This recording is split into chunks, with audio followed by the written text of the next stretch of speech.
Class 11 के बच्चों का एक बार केमिस्ट्री हयात सर केमिस्ट्री क्लासेस में एक बार फिर से स्वागत है। आज आप लोग पढ़ने जा रहे हैं इलेक्ट्रॉनिक कॉन्फ़िगरेशन। आपने सीख लिया है पिछले लेक्चर में।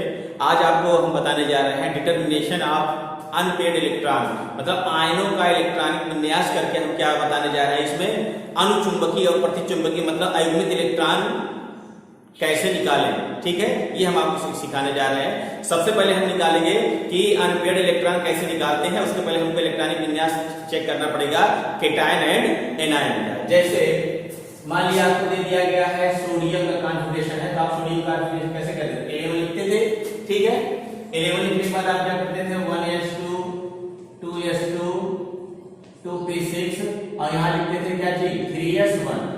लेकिन कैटायन का अगर लिखना है Na क्या हो जाएगा? पॉजिटिव। तो पॉजिटिव जब हो जाएगा इसका मतलब यहाँ पर क्या हो जाएगा? एक इलेक्ट्रॉन कम हो जाएंगे, एक इलेक्ट्रॉन यहाँ से कम हो जाएगा। तो यहाँ पर बनेगा क्या? 1s2 2s2 और यहाँ पर क्या चीज? 2p6। बात समझ में आ रही? बेसिक चीजें हैं, इलेक्ट्रॉनिक कॉन्फ़िगरेशन हम सीख रहे हैं। तो यहाँ पर फिर से मान लिया जैसे आपको दे दिया Al कितना होता है? 13 होता है। तो हम लिखेंगे 1s2 2s2 2p6, यहाँ पर 3s2 और 3p1। अभी क्या है? मेटल है, मेटल से इलेक्ट्रॉन लूज होते हैं। जनरली आप जानते होंगे मेटल से ही इलेक्ट्रॉन लूज होते हैं। नॉन मेटल इलेक्ट्रॉन क्या करता है? अट्रैक्ट करता है। तो मान लिया कि आपको दे दिया Al+3 दे दिया, आप क्या करेंगे? 1s2 2s2 और यहाँ पर क्या है? 2p6 सही है।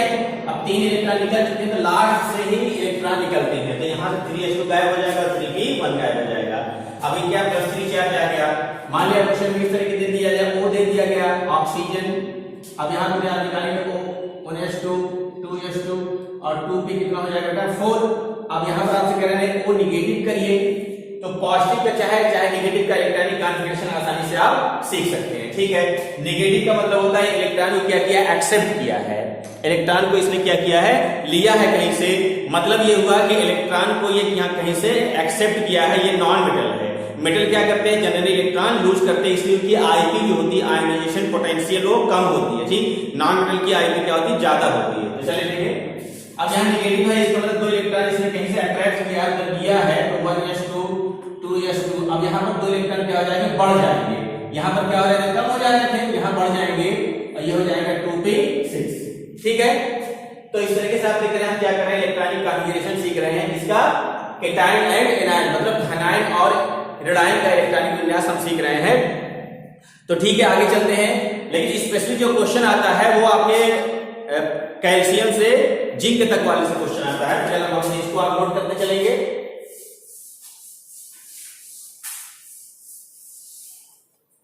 तो चलिए नेक्स्ट देखें। क्वेश्चन जैसे आ गया आपका, देखो बेटा यहीं से एक क्वेश्चन बनता है। जैसे मान लिया आपको दे दिया क्रोमियम। अब हम आपको बताने जा रहे हैं कि अयुग्मित इलेक्ट्रॉन कैसे निकालेंगे इलेक्ट्रॉनिक कॉन्फ़िगरेशन से, ठीक है। अयुग्मित इलेक्ट्रॉन के नंबर आप देखेंगे तो कैसे निकालते हैं वो आप देखेंगे यहाँ पर। तो चलिए देखें, क्रोमियम का अगर मान लिया क्वेश्चन एक बार पूछा था कंप्लीट एग्जाम में, क्रोमियम का इलेक्ट्रॉनिक कॉन्फ़िगरेशन देखिए।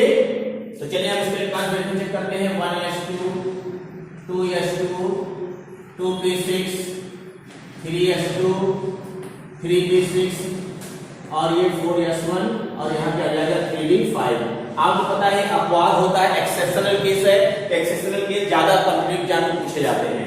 इसमें पूछा जा रहा था कि number of unpaired electron, number of unpaired electron,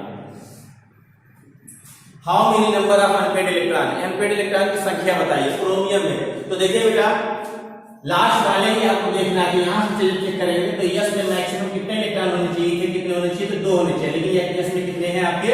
1 ही है। मौखिक क्या है? 4s1 1 ही इलेक्ट्रॉन आपको दिख रहा है। डी में मैक्सिमम कितने इलेक्ट्रॉन होते हैं आपको पता है? 10 इलेक्ट्रॉन होते हैं। तो देखें इसको ऐसे आपको बनाना पड़ेगा, चेक करना पड़ेगा। कितने डी में है? 5 इलेक्ट्रॉन है। तो 1 2 3 4 और 5। तो वहां पर आप देखिए ये भी अनपेयर्ड है। अनपेयर्ड मतलब होता है कि ऑर्बिटल में 2 इलेक्ट्रॉन अपोजिट स्पिन वाले ना हो। तो यहाँ पर देखिए सब एक है, तो 1 + 5 हम यहाँ जोड़ देंगे कितना जाएगा? अगर यहाँ 2 होता तब इसको ना लेते, पूरे के लिए कितना? 6 अनपेयर्ड इलेक्ट्रॉन। तो इसका मतलब क्रोमियम में कितने होंगे? 6 अनपेयर्ड इलेक्ट्रॉन, जिसमें पॉजिटिव या नेगेटिव चार्ज ना लिखा हो। तो क्रोमियम में अनपेड इलेक्ट्रॉनों की संख्या क्या हो गई? 6 इलेक्ट्रॉन। अब देखो बेटा, अगर किसी भी मेटल में, जैसे क्रोमियम क्या मेटल, अनपेड इलेक्ट्रॉनों की संख्या आती है, अनपेड इलेक्ट्रॉनों की संख्या आती है, वो चाहे कितना है, 1 आए, 2 आए, 3, 4, 5, चाहे जितना है, उससे नहीं मतलब है। अगर अनपेड इलेक्ट्रॉनों की संख्या आती है तो उसको हम बोलते हैं अनुचुंबकी। क्या बोलते हैं? उस केटायन को हम बोलेंगे अनुचुंबकी। अनुचुंबकी। और इसका जो जरी विलेन होगा वो कैसा होगा? रंगीन होगा, मतलब कलर्ड होगा। ठीक है। अनुचुंबकी को हम बोलते हैं पैरामैग्नेटिक। ठीक, पैरामैग्नेटिक, समझ में आ रही बात? पैरामैग्नेटिक बोलेंगे, और प्रतिचुंबकी को हम बोलेंगे डायमैग्नेटिक। तो फिर आप देखें, क्रोमियम में हमने निकाला, आपका क्रोमियम में अनपेड इलेक्ट्रॉन के नंबर कैसे आए? 6 इलेक्ट्रॉन आए अनपेड। अनपेड मतलब जोड़ा नहीं, तो ये यहां से और 5 यहां से आ गए। आप क्या करेंगे? पहले इलेक्ट्रॉनिक कॉन्फ़िगरेशन करेंगे, इलेक्ट्रॉनिक कॉन्फ़िगरेशन के बाद ऐसे आप चेक कर लेंगे कितने अनपेड इलेक्ट्रॉन। एक क्वेश्चन कॉम्पिटिटिव एग्जाम में 100% फिक्स होता है, चाहे नीट हो, चाहे टी, चाहे जेईई आता है, और बोर्ड में तो कंफर्म है। तो अगर अनपेड इलेक्ट्रॉन आते हैं, हमने बोला 1 इलेक्ट्रॉन आए, 2 इलेक्ट्रॉन आए, 3 आए, 4 आए, 5 से नहीं मतलब है। अगर अनपेड इलेक्ट्रॉन आते हैं, अगर अनपेड इलेक्ट्रॉन आते हैं तो वो क्या होगा? अनुचुंबकीय होगा, और उसका जो जरी विलेन होगा, मतलब इसका जरी विलेन होगा, वो कैसा होगा? कलर्ड होगा। ठीक है। अनपेड इलेक्ट्रॉनों के नंबर जितने ही ज्यादा होंगे, अनपेड इलेक्ट्रॉन के नंबर जितने ज्यादा होंगे, उसमें अनुचुंबकी मतलब पैरामैग्नेटिक कैरेक्टर उतना ही ज्यादा होगा। इसी का ध्यान रखेंगे। आगे बढ़े तो चलिए क्रोमियम का आप देख लेंगे। अब क्वेश्चन अगर पूछा कि क्रोमियम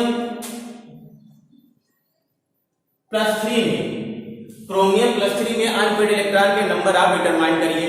क्रोमियम +3 में अयुग्मित इलेक्ट्रॉनों की संख्या आप ज्ञात करिए। तो आप क्या करेंगे? सबसे पहले इसको लिख देंगे।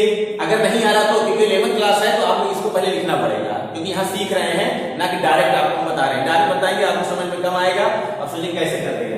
तो आप पहले इसको नोट कर लेंगे। नोट करने के बाद आप क्रोमियम +3 का मतलब यहाँ पर 3 इलेक्ट्रॉन क्रोमियम ने क्या कर दिया? लूज कर दिया है। क्रोमियम ने 3 इलेक्ट्रॉन को लूज कर दिया है। तो लूज जब करेंगे तो देखिए बेटा, 1s2 2s2 2p6 3s2 3p6।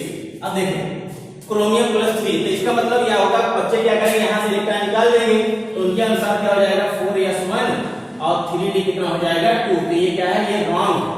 ये क्या है? ये रॉन्ग है। राइट बात क्या है? राइट बात ये है कि आप इसको ऐसे नहीं करेंगे। इलेक्ट्रॉन जो है हमेशा 4s से पहले निकलेगा, तब 3d में निकलेगा। उसका रीजन क्या है? ये न्यूक्लियस होता है। तो ये देखिए आपका है, यहां से आप चलेंगे, मान लीजिए ये 3s है, ये 3p है, ठीक है, और ये क्या हो जाता है? 3d, और यहाँ क्या है? ये 4s है। तो ये क्या है? इलेक्ट्रॉन हर आपके सेल में है। तो जैसे आप एनर्जी देंगे तो इलेक्ट्रॉन कहां से निकलेगा? आउटर सेल से इलेक्ट्रॉन निकलता है। इलेक्ट्रॉन कहां से निकलता है? आउटर सेल से निकलता है। तो आपको क्या देखना है? 4s से इलेक्ट्रॉन पहले निकालना है, देन 3d। इसका मतलब ये आपका रॉन्ग हो गया। राइट क्या है? तो राइट क्या है? तो राइट हम लिखने जा रहे हैं, इसको देखिए निवेश कर रहे हैं। अब देखिए सही लिखने जा रहे हैं हम। तो इलेक्ट्रॉन पहले यहां से निकला, 4s निकल चुका है इलेक्ट्रॉन। अब कहां से निकलेगा? 3d। यहां बचेगा क्या? 3d3। ठीक है। p देखिए मैक्सिमम कितने इलेक्ट्रॉन होने चाहिए? 6 इलेक्ट्रॉन, जो कि है। इसका मतलब d आपको देखना है। तो आप क्या करेंगे? d ऐसे बना देंगे, और यहां से आपको पता है कि d में मैक्सिमम नंबर ऑफ इलेक्ट्रॉन कितने होते हैं? 10 होने चाहिए, लेकिन यहां पर कितने हैं? 3 है, तो आप 3 भरेंगे, 1 2 और 3। तो अनपेयर्ड इलेक्ट्रॉन। अनपेयर्ड का मतलब होता है जिसका जोड़ा ना बढ़ता। अनपेयर्ड इलेक्ट्रॉन के अंदर कितने? 1 2 3। तो यहां पर कितना आ जाएगा? ये आपका क्वेश्चन सॉल्व हो जाएगा। अब आपसे पूछा जाएगा कि अनुचुंबकी है कि प्रतिचुंबकी। तो ये भैया अनुचुंबकी की अनपेयर्ड इलेक्ट्रॉन आ रहे हैं, अनपेयर्ड इलेक्ट्रॉन आ रहे हैं, इसलिए अनुचुंबकी मतलब पैरामैग्नेटिक। ठीक है। फिर आपको बताया कि जैसे जैसे अनपेयर्ड इलेक्ट्रॉन के नंबर बढ़ेंगे उसके पैरामैग्नेटिक कैरेक्टर जो है वो इंक्रीज करता चला जाएगा। ठीक है, आगे बढ़े। ये तो क्रोमियम का केस होगा, ऐसे कुछ भी पूछ सकता है आपसे। अब आपसे मान लीजिए क्वेश्चन ऐसे पूछ लिया कि जरा बताओ Mn है मैग्नीज से बताइए मैग्नीज का Mn में कितने अनपेयर्ड इलेक्ट्रॉन? हम चेक करेंगे 1s2 2s2 2p6 3s2 3p6 configuration आना चाहिए, कॉन्फ़िगरेशन आपको आना चाहिए, मस्ट है, नहीं तो नहीं सीख पाएंगे। आप बहुत प्रिंसिपल को पढ़े उसके बाद आप यहाँ आए, नहीं अगर आता तो आप पीछे हमने वीडियो बनाया है, ठीक है, ऐसा लिख करके आप उसको देख सकते हैं। 4s2 और यहाँ पर है 3d5, ठीक है। तो इसमें देखिए यहां से चलेंगे तो ये इसमें क्या मैक्सिमम कितना 2 होने है, तो आप डी में ही केवल देखना है आपको। तो डी में कितने इलेक्ट्रॉन है, 5, तो भर के देखेंगे 1 2 3 4 और 5। अनपेयर्ड इलेक्ट्रॉन कितने हैं यहाँ पर, 5 इलेक्ट्रॉन है। इसका मतलब मैग्नीज जो है वो कैसा है, अनुचुंबकीय है, मतलब पैरामैग्नेटिक है, ठीक है। तो क्वेश्चन आपका पॉजिटिव फॉर्म में आता है, जैसे आपको दे देगा Mn+2, Mn दे देगा +2 और Mn दे देगा +4। तो पहले Mn+2 में हम चेक करें तो 1s2 2s2 2p6 3s2 3p6, ठीक है। अब यहाँ देखो ये 4s गायब हो जाएगा, क्या बचेगा 3d5। तो अब अभी भी आप देख रहे हैं कि अनपेयर्ड इलेक्ट्रॉन के जो नंबर है 1 2 मतलब ये भर रहे हैं यहाँ पर 3 4, तो अभी भी अनपेयर्ड इलेक्ट्रॉन के नंबर कितने आ रहे हैं, 5 अनपेयर्ड इलेक्ट्रॉन है। Mn में भी 5 अनपेयर्ड इलेक्ट्रॉन आ रहे हैं और Mn+2 में भी 5 अनपेयर्ड इलेक्ट्रॉन है। ध्यान से देखिए, अब Mn+4 का मतलब इसमें आप 4 इलेक्ट्रॉन लूज कर दिया, Mn ने क्या किया 4 इलेक्ट्रॉन लूज किया। तो इसका कॉन्फ़िगरेशन चेक करें तो 1s2 2s2 2p6 3s2 3p6। अब देखो पहले भी क्या निकला था 4s निकलेगा, उसके बाद अब 3p से इलेक्ट्रॉन निकलना शुरू हो जाएगा। यहाँ बचेगा क्या चीज 3d3। इसको आप क्या करेंगे देखेंगे फिल करके तो 1 2 3 और है ही नहीं, तो यहाँ पर अनपेयर्ड इलेक्ट्रॉन कितने मिल गए आपके 3 मिल गए। तो पैरामैग्नेटिक होगा कि डायमैग्नेटिक, तो आपको अभी पढ़ा रखा है पैरामैग्नेटिक, ठीक है, पैरामैग्नेटिक। अब आपसे पूछा जा सकता है कि पैरामैग्नेटिक नेचर किसमें ज्यादा होगा, Mn+2 में ज्यादा होगा कि Mn+4 में ज्यादा होगा। पैरामैग्नेटिक मतलब अनुचुंबकीय लक्षण सबसे ज्यादा किसमें होगा, तो आंसर हो जाएगा Mn+4, Mn+4 नहीं Mn+2 में, क्योंकि Mn+2 में अनपेयर्ड इलेक्ट्रॉन के नंबर कितने आ रहे हैं, 5 आ रहे हैं। Mn+4 में अनपेयर्ड इलेक्ट्रॉन कितने आ रहे हैं, 3 आ रहे हैं। तो इसको आपको देखना पड़ेगा कि अनपेयर्ड इलेक्ट्रॉन कितने आ रहे हैं, आसानी से निकाल ले जाएंगे। एक क्वेश्चन 2 क्वेश्चन तीसरे क्वेश्चन में तो आने लगेगा, 100% गारंटी है। तो Mn+2 में कितने अनपेयर्ड इलेक्ट्रॉन है, 5 है। Mn+4 में अनपेयर्ड इलेक्ट्रॉन कितने हैं, 3 है। इसका मतलब अगर हम बोलेंगे इसका पैरामैग्नेटिक नेचर ज्यादा किसमें होगा, तो Mn+2 में होगा, Mn+4 में कम, ठीक है, नोट कर लें।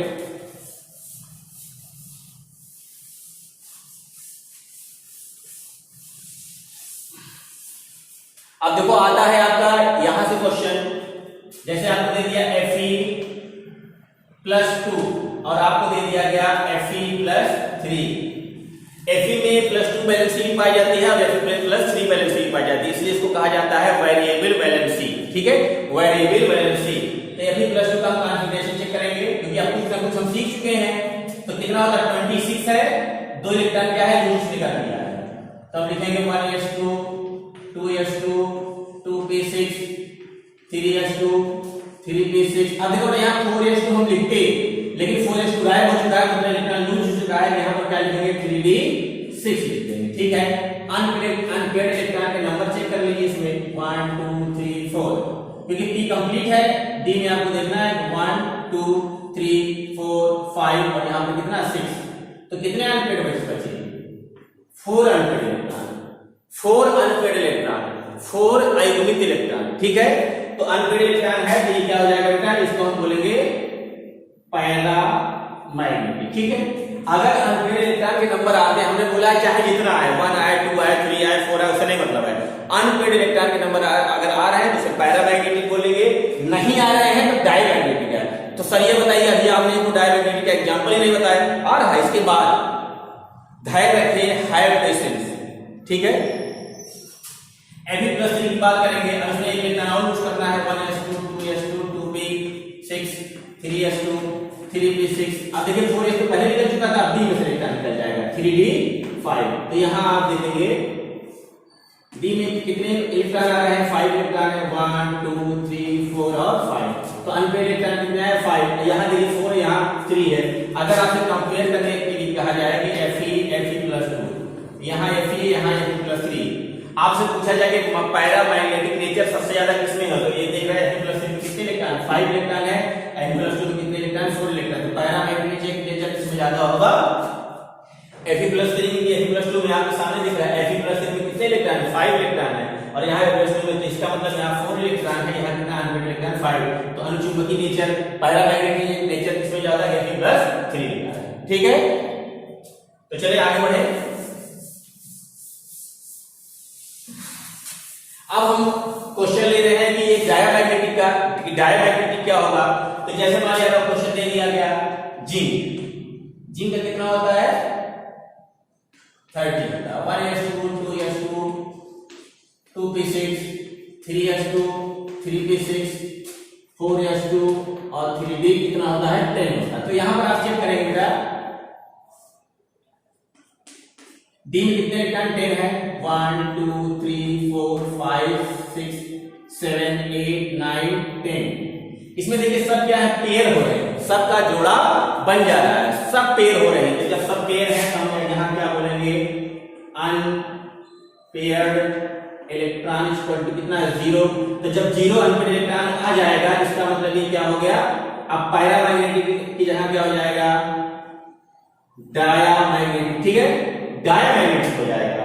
और इसका जो एक्वस सॉल्यूशन होगा, इसका जो जली विलयन होगा वो क्या हो जाएगा,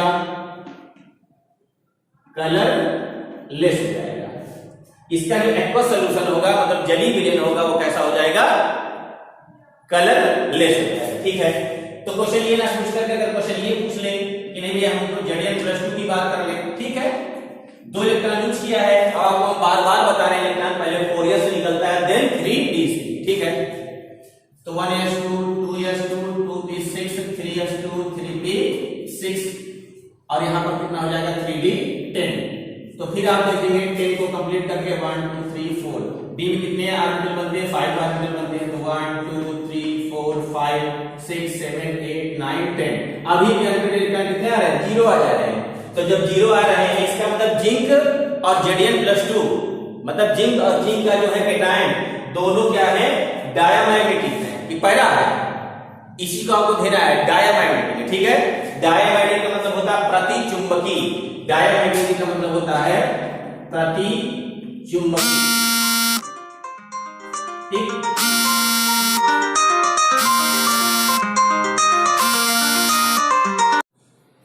चलिए देखिए बेटा, तो जिंक और Zn+2 में आपने देखा दोनों कैसे हैं, अनपेयर्ड में इलेक्ट्रॉन नहीं है, तो अनपेयर्ड इलेक्ट्रॉन नहीं है जिसको हम बोलेंगे क्या चीज, प्रतिचुंबकी। ठीक है, आगे बढ़े।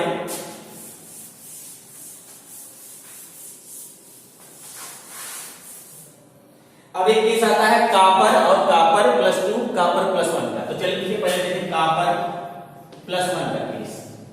तो कॉपर+1 देखेंगे 1s2 2s2 2p6 3s2 3p6, यहां होना चाहिए 4s1 और 3d10 यही होता है।